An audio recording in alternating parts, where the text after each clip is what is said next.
Russia Ukraine যুদ্ধে নিহত হয়েছে 50,000-এর বেশি রুশ সেনা। ইউক্রেনে 2 বছর ধরে রাশিয়ার পূর্ণমাত্রায় আগ্রাসনের পরে প্রায় 50,000-এরও বেশি রুশ সামরিক কর্মীদের মৃত্যুর সংখ্যা নিশ্চিত করেছে বিবিসি। এই ঘটনা প্রথম নথিভুক্ত করে একটি স্বাধীন রুশ সংবাদ মাধ্যম। এরপর আরও প্রায় কয়েক হাজার লোকের মৃত্যুর কথাও বলে তারা।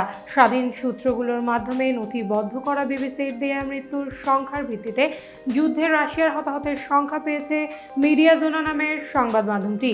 তাদের সর্বসাম্প্রতিক হালনাগাদ প্রতিবেদনে বলেছে 2022 সালের ফেব্রুয়ারিতে শুরু হওয়া যুদ্ধে রুশ সামরিক বাহিনীর 50,471 জন সদস্য মারা গেছে।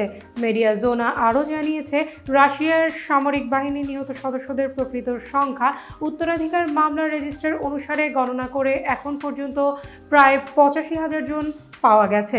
মিডিয়াজোনা লিখেছে, সেনাবাহিনী ও অন্যান্য নিরাপত্তা বাহিনীর 3,300 কর্মকর্তার নাম জানি আমরা। তাদের মধ্যে 390 জন লেফটেন্যান্ট কর্নেল এবং তার উপরে পদমর্যাদার অধিকারী। তাদের পরিসংখ্যান অনুসারে অনেক ট্যাঙ্ক, সাঁজোয়া কর্মী বাহক এবং আর্টিলারি ইউনিটও সাম্প্রতিক সপ্তাহগুলিতে রাশিয়া হারিয়েছে। হালনাগাদ পরিসংখ্যানে এর থেকে হতাহতের সংখ্যা অন্তর্ভুক্ত করা হয়নি। প্রায় প্রতি সপ্তাহে রাশিয়ার 1200 জন সৈন্য প্রাণ হারাচ্ছে।